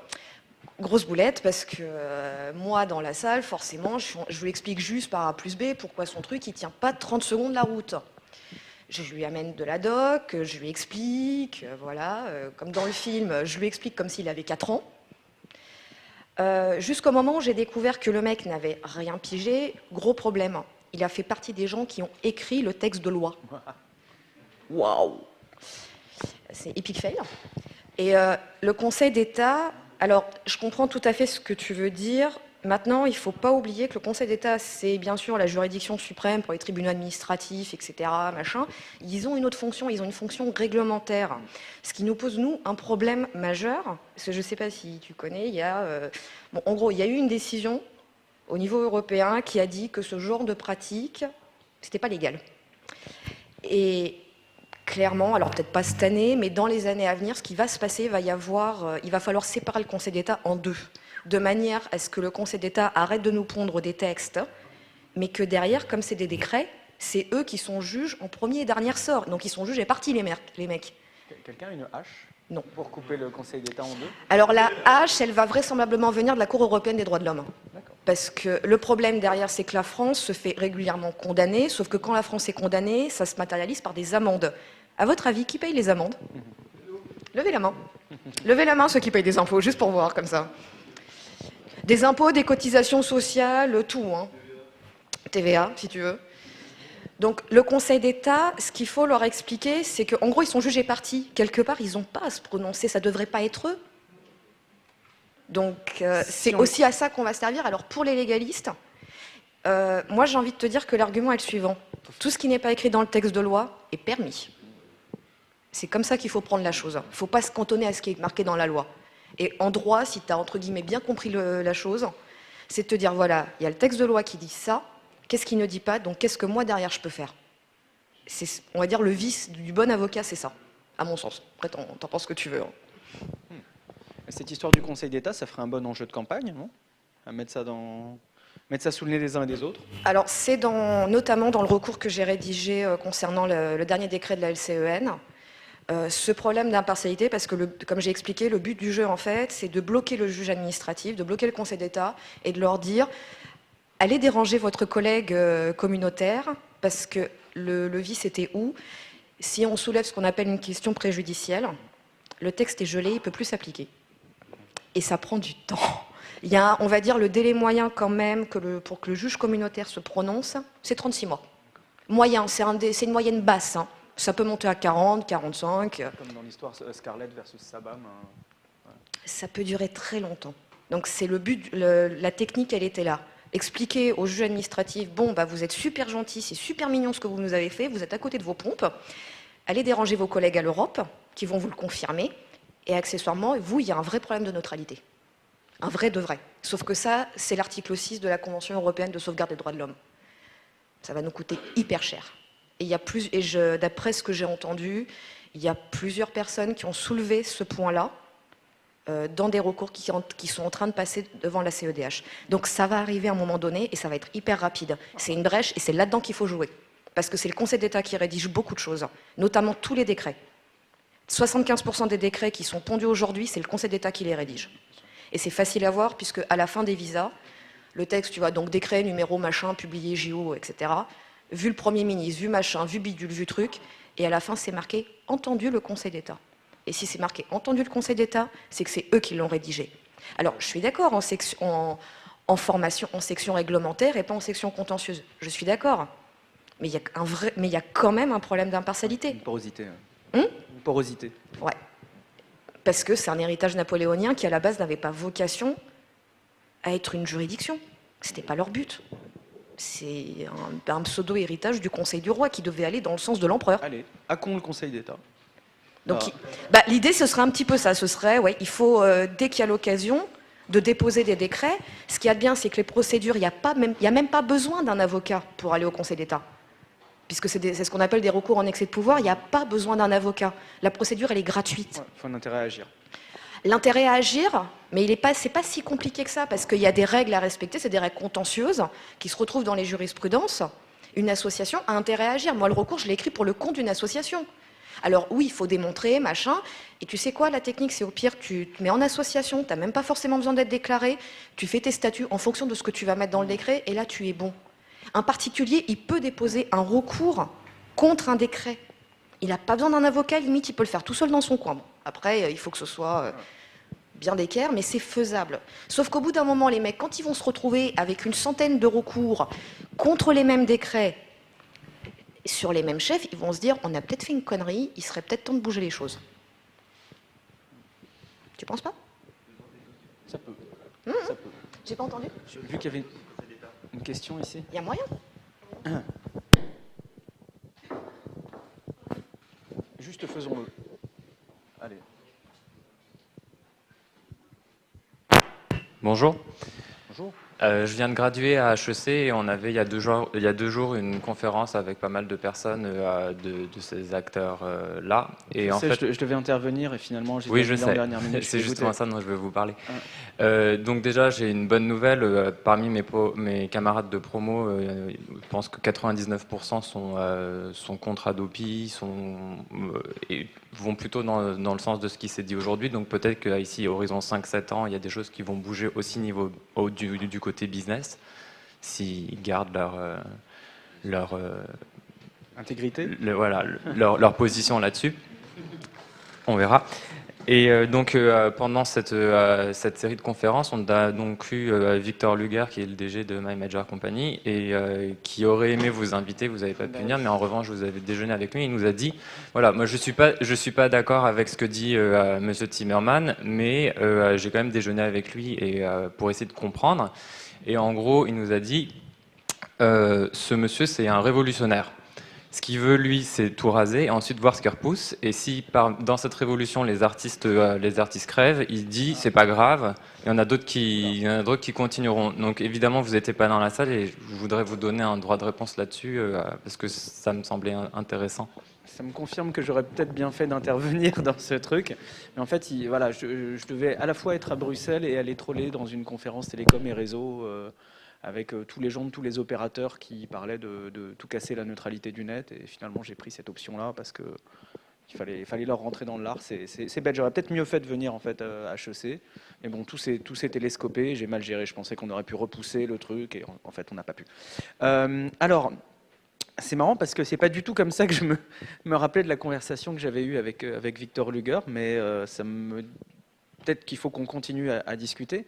Moi, le truc qui m'embête dans son modèle My Major Company, c'est que il s'en cache pas, vu que c'est même le nom de la compagnie, c'est qu'il essaye de reproduire les schémas des majors. Donc, il y a une partie qui est crowd-financée, c'est ça l'innovation dans son modèle. Mais le reste, c'est 70 000 € pour aller faire une production. Et pour moi, c'est quelque chose qui masque des réalités technologiques qui sont que les outils numériques ont divisé peut-être par 10, voire par 50 les coûts de production, que les coûts de distribution, de promotion et la détection des talents sont des choses qui se font maintenant soit en grande partie en crowdsourcé, soit pour des coûts complètement dérisoires. Quand on va parler de distribution, si on veut vraiment distribuer une œuvre et qu'on utilise BitTorrent, on a juste mathématiquement l'outil de distribution optimal, au point que Vivendi Universal l'utilise pour ses updates de World of Warcraft.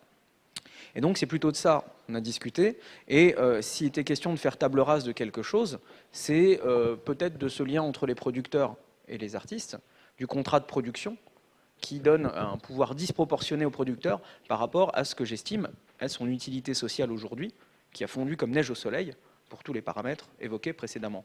Alors, pour révolution, qu'on aime bien discréditer les gens en les appelant révolutionnaires, je veux dire, dans un contexte HEC, je prends presque ça comme un compliment. Maintenant, j'aime pas parler de révolution. Je pense qu'il y a des choses qui changent radicalement avec les technologies numériques, mais que le changement, il est déjà là. Et que c'est plutôt des mouvements qui visent à écraser le changement et à l'empêcher de pleinement se développer, plutôt qu'un changement qu'il faudrait pousser. Comme disait Larry Lessig au EG8, c'est les anciens du XXe siècle qui tentent d'empêcher aux jeunes du XXIe d'arriver pour éventuellement prendre leur place. Et c'est à ça que ça ressemble, et c'est comme ça que fonctionnent les oligopoles et les monopoles, et tout ce que, normalement, en tant que libéral, on souhaiterait de toute façon voir dégager. Donc, pour moi, c'est des réflexes conservateurs, qui sont ceux d'acteurs qui fonctionnent selon des modèles anciens, qui sont peut-être beaucoup moins efficaces aujourd'hui qu'ils pouvaient l'être il y a 20 ans. Si on a un petit peu le temps de continuer à troller, un petit peu, il y a une question qui est centrale et qui n'est pas évoquée dans l'Adopi et qui est survolée par les modèles type My Major Company et en tout cas clairement évitée par les majors en général, qui est celle du financement de la création. Et le financement de la création, ça ne veut pas dire payer pour les œuvres qui ont été produites, mais ça veut dire payer pour les œuvres qui vont être produites et qui ne le sont pas encore.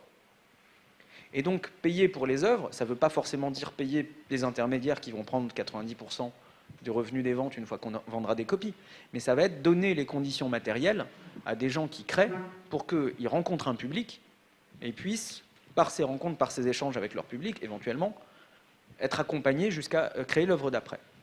Et si tu regardes les milliers d'exemples qu'on a maintenant, sans évoquer les milliers de projets qu'il y a sur Kickstarter, qui tous explosent leur plafond les uns après les autres, ou l'exemple de Nina Paley, ou nombre de micro-labels qui font des expériences toutes plus riches les unes que les autres, tu t'aperçois que le partage de fichiers, c'est non pas un problème, mais plutôt la solution. Comme le montre l'étude Adopi à sa page 45, je vous invite à voir lqdn.fr/adopi45, les gens qui partagent le plus sont ceux qui dépensent le plus. Et d'une, et de deux, plus une œuvre va être présente sur le réseau, quel que soit le mode de transport, plus l'œuvre va être exposée, plus l'artiste va être exposé, plus quoi qu'il fasse derrière va rencontrer le succès. S'il a à vendre des t-shirts ou des casquettes ou des places de concert, entre le mec qui a fait ses 1000 CD, qui les protège jalousement, qui envoie des lettres d'avocat dès qu'il envoie une version quelque part sur Internet, et le mec qui a fait un enregistrement et qui a diffusé 1 million de copies via BitTorrent, je t'invite à te poser la question de quel concert sera le plus rempli des deux. Et qui vendra le plus de casquettes à produits dérivés ou éventuellement d'exemplaires numérotés. Voilà. Donc pour moi, le changement radical, il est là et il est déjà à l'œuvre. Il y en a qui essayent de le contrer. Et ceux qui essayent de le contrer, c'est ceux qui ont des modèles économiques du passé. Voilà. Ok, l'année prochaine, il faudra venir parce qu'évidemment, il nous a démontré par A plus B que tout ce que vous venez de dire était en fait pas sur le terrain, ne fonctionnait pas. Ça aurait été intéressant. Et sinon, j'avais juste, parmi cette conférence, il y avait aussi Nicolas Prinsen de l'Élysée. Je voulais le revoir aussi. Oh là là. Alors là, ouais, j'en ai une bonne à son sujet. Et donc juste, c'était, enfin voilà, là pour le coup c'est juste une petite info. C'était une petite conférence qui était franchement très intéressante. Hein, vraiment, c'était vraiment intéressant. Et il a, comment dire, on lui a fait remarquer que le label pur, enfin voilà, que l'internet civilisé, etc. C'était vraiment pas très très heureux comme terminologie. Quelqu'un veut des purs MP3? Et donc là, il a baissé la tête pendant la conférence et il a avoué à demi-mot, sans vraiment le dire, parce qu'il est fort probable que ce soit lui qui ait écrit le discours, ou en tout cas il y a participé, que c'était en effet un échec. Alors, et il avait très peur qu'on tweete là-dessus d'ailleurs. Alors, bon, vous n'allez rien tweeter de ce que je vais dire là, on peut couper la caméra. En fait, on a remarqué, 3 mois avant le G8, que l'Internet civilisé avait disparu des discours de Sarkozy. Il avait disparu dans le discours d'inauguration du CNN. C'était un Internet responsable. On savait que ça voulait dire la même chose parce qu'on n'est pas dupe, mais on a vu, tiens, il ne l'a pas dit. Donc je me suis dit, étrange, anguille sous roche, baleine sous gravier. Je me suis un petit peu renseigné et j'ai parlé avec des gens qui l'ont un peu conseillé. Ils m'ont dit, ah oui, non, il n'en parle plus là, parce qu'on lui a dit, on l'a conseillé et tout. Donc le on, ça voulait dire aussi Nicolas Prinsen. Et je me suis dit, tiens, il commence à renier ce principe-là. Donc un des objectifs principaux pour nous sur notre communication autour du EG8 et du G8, c'était de le remettre dedans, l'Internet civilisé. De montrer que ça faisait juste 4 ans qu'il le répétait. Oh, il y a encore quelqu'un à la console. Est-ce que quelqu'un pourrait éventuellement afficher la vidéo qui s'appelle Internet civilisé Megamix? On aime bien les Megamix. Et donc, on a vachement communiqué autour du G8 et du G8. Le jour du G8, j'ai eu 47 coups de fil entrants et j'ai fait environ 25 interviews, dont les télés nationales anglaises, allemandes, néerlandaises, des radios France et des machins comme ça. Et ouais, il devrait être sur YouTube aussi ou pas, non? Ah non, il est peut-être sur Dailymotion. Et donc, cette notion d'Internet civilisé est ressortie partout. C'est ressorti dans l'International Tribune, c'est sorti dans le Financial Times, c'est ressorti dans quelques publications comme ça qui comptent à l'échelle internationale. Et là où j'étais vraiment content de mon coup, c'est quand, à la toute fin du truc, le deuxième jour, pareil, on a organisé cette conférence de presse où il y avait 60 à 70 journalistes. Alors, voilà, je vous invite à voilà, plein écran. C'est court, hein, je vous rassure. Comment faire un Internet civilisé? Un Internet civilisé, un Internet civilisé, un Internet civilisé. Un Internet civilisé, un Internet civilisé, un Internet civilisé, un Internet civilisé. Un Internet civilisé, un Internet civilisé. Un Internet civilisé, un Internet civilisé, un Internet civilisé. Voilà, il en manquait en fait, on en a fait une autre version depuis où il y a aussi la fois où il le prononce à côté de Christine Albanel, donc de 2008 à 2011, c'est 3 ans de... Ouais. Oui, bon. Oh la vache. Tout ça. Non, là où j'ai vraiment été content de mon coup, c'est donc on avait fait cette conférence de presse au deuxième jour où il y a eu 60-70 journalistes. On a eu Larry Lessig, Yochai Benkler, Jeff Jarvis, Reporters sans frontières, Susan Crawford, qui était policy advisor de l'administration Clinton et board member de l'ICANN, et moi. Jarvis, Benkler et Lessig, on les a littéralement chopés à 5 minutes du truc. Quand je leur ai dit, il y a une conférence de presse, vous voulez participer, il n'y a pas eu une milliseconde avant qu'ils disent oui, bien sûr. Le truc, c'est vraiment super bien goupillé. Puis Larsen. Et donc le soir, la tempête était redescendue, j'étais devant l'espace restaurant, en train de me craquer un petit cigare, parce qu'il y a des moments où il faut bien, et puis que j'étais pas PDG là-dedans, donc enfin j'aime bien un cigare. Voilà. Et un petit verre de vin blanc, et là je vois Nicolas Prinsen qui arrive vers moi, l'air un peu tendu. Bonjour Nicolas Prinsen, Élysée, bonjour, je connaissais pas sa tête. Il fait bon, bravo, hein, bien joué. Ah, mais quoi? La presse, les médias... La presse, les médias. Oui, bon, voilà, ça y est, vous avez pu vous exprimer. Hein, vous voyez, vous avez été invité, vous avez pu vous exprimer. Alors, hein, il est où le problème? Qu'est-ce qu'on a fait de mal et tout? Vous voulez savoir ce qu'on a fait de mal? Alors, Et donc je commence à lui expliquer, bon, il reçoit des mails sur son BlackBerry chiffré, ouais, salut, des gens qui arrivent, ah, bonjour Nicolas, bonjour Nicolas. Il me fait, ouais, bon, allez, je te rappelle. Et il est parti comme ça. Mais que lui, super tendu, me dise bien joué. Et des échos que j'ai eus après, il paraît-il, il a assez mal vécu l'épisode. Je pense que c'est en grande partie dû au fait qu'on a réussi à laisser cette notion d'un Internet civilisé coller sur Nicolas Sarkozy, alors que lui essayait de s'en débarrasser. Il y a des moments où il faut assumer.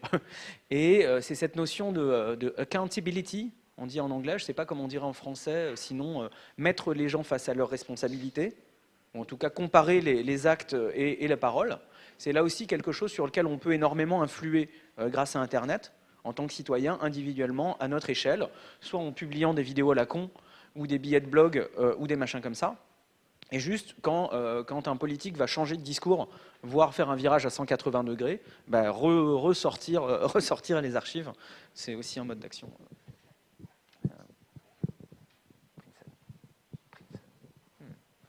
Je suis sûr qu'il y a plein d'autres questions.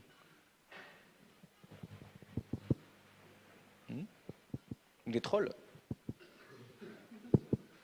Non? Les velus? Non? Allez, quoi? Touf, tu veux pas troller? Ah, Touf, tu veux pas troller? Juste en attendant que quelqu'un... Du coup, j'ai une mini-question, mais je voulais pas monopoliser la parole, mais en attendant, j'ai vu la vidéo où tu es intervenu dans le G8 sur YouTube, et donc on voit ton intervention, et ça finit par « On n'est pas des voleurs ». Et là, la vidéo coupe, et j'aurais bien aimé savoir, en gros, ce qu'ils ont répondu, même si je m'en doute un petit peu en 2 mots. Alors déjà, la conclusion improvisée, j'en suis un peu...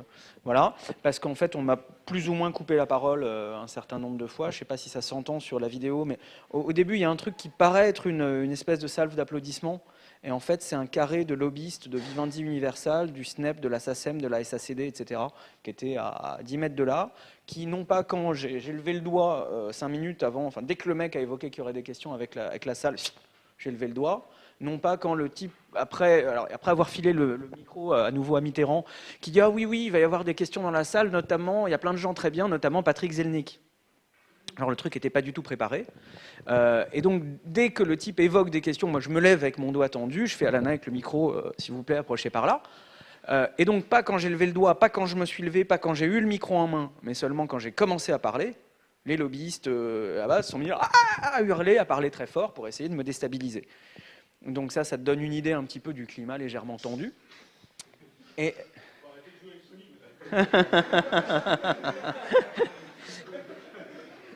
Et en gros, dès que j'en plaçais une, le ministre m'interrompait pour dire « Oh mais non, mais pas du tout !» Et donc c'était assez dur dans ce contexte-là. J'ai pas eu le temps de faire ma conclusion sur les exceptions aux droits d'auteur qui doivent nécessairement être renégociées pour dire que ce qui est fait par des individus et sans but commercial, ça n'est pas du périmètre du droit d'auteur, point barre. Du coup, j'ai eu à conclure un petit peu abruptement pour laisser la parole à Patrick Zelnick, qui avait des choses très, très intéressantes à dire, mais qui était globalement la même chose que ce qu'on avait entendu sur le panel. Et donc, voilà, juste après moi, il y a eu, je crois, vite fait, le type de la Fox qui a réagi en disant « Mais pas du tout, vous n'y êtes pas ». Et là, sans micro... je vais claquer le beignet en fait, mais sans le micro ça s'entend de toute façon pas, pour lui dire que il disait ouais mais de toute façon c'est du vol et du vol c'est du vol, et je lui ai dit la copie c'est de la multiplication, voler c'est soustraire, c'est vous qui avez tort. Ouais, il a fermé sa bouche et ensuite il y a eu l'intervention de Patrick Zelnick et machin. Mais le truc drôle dans ce contexte là, c'est que Frédéric Mitterrand a introduit en disant bon alors maintenant le débat est apaisé, il y a consensus, tout le monde est d'accord. Et ça finit comme ça. Donc c'est là que tout le monde était dégoûté, parce que tout le monde s'attendait, tu vas voir la petite mélodie comme ça, qui allait chanter à leurs oreilles, tout le monde il est beau, tous les artistes ils vont mourir, et il nous faut toujours plus de copyright. Et voilà, on a juste un petit peu fait dévier le machin, et dans tous les articles qui ont parlé de l'événement, c'était un débat houleux sur le droit d'auteur, et non pas la petite musique à ronronner, quoi. Il y avait une question quelque part par là. C'est un peu pour reprendre ce que tu disais en début de conférence, c'est-à-dire tu parlais d'internet du partage et aussi le fait qu'il y a 1 milliard et quelques d'internautes et que c'était à nous, entre guillemets, d'intervenir. Et je pense que ce type d'intervention, c'est aussi d'informer d'autres internautes qui peuvent intervenir. Pour faire ça, il faut un minimum d'argumentaire, et surtout sur ce dont on parlait à l'instant, c'est-à-dire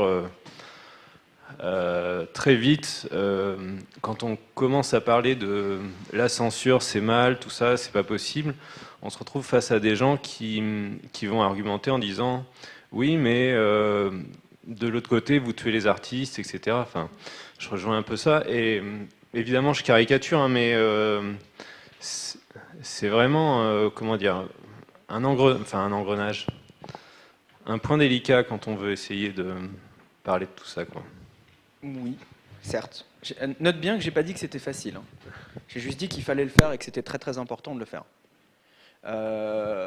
Après, là encore, je peux parler que de ce que je connais.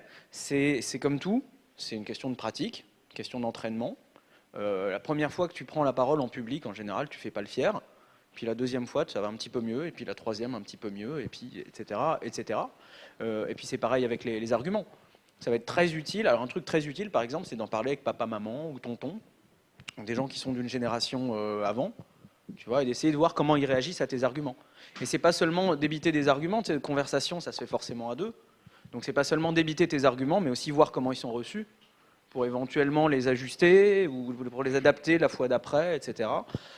Nous, on essaye de publier des synthèses, on essaye de publier des notes, on essaye dans nos communiqués de presse justement de donner des arguments, je ne vais pas dire clés en main parce que c'est pas l'idée, mais des arguments qui peuvent aider les uns et les autres à se servir d'inspiration.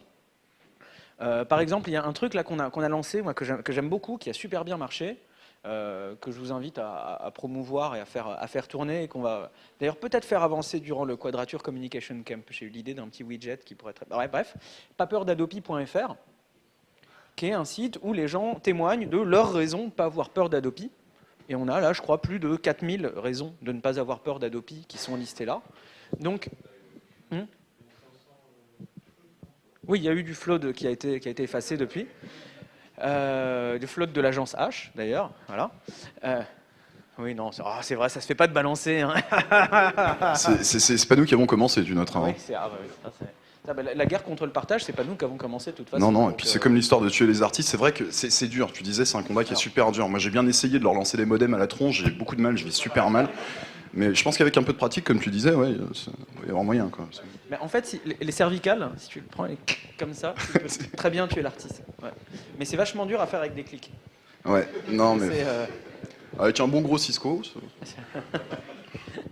Mais oui, non, c'est un truc auquel c'est un truc auquel on avait vite fait penser. Et si on en faisait un atelier au Quadrature Communication Camp, par exemple, je sais pas moi, le samedi après-midi. Le lancer de Cisco sur les artistes Ça, tu peux l'organiser en parallèle. Non, sérieusement, une session type jeu de rôle, où l'un fait l'eurodéputé un petit peu conservateur, et l'autre, dans son rôle de citoyen, essaye de le convaincre de quelque chose. Go ? Ok. Non, t'as levé le doigt, ça veut dire je m'en occupe. Ok, ben on va par exemple faire un truc comme ça, on va pouvoir pratiquer, affûter les arguments. Et c'est... tiens, ouais, on pourrait même écrire un how-to là-dessus. Jérémy, excuse-moi, il va falloir qu'on laisse manger un petit peu les gens, parce qu'il y a encore une conf juste après. Allez. Donc je pense qu'il y en a déjà qui ont faim, je sais, ça commence à gueuler sur IRC. Ah, franchement, il suffisait que tu prennes le micro pour dire que t'avais la dalle, quoi. Ok, d'accord. Jérémy, merci beaucoup. Avec plaisir.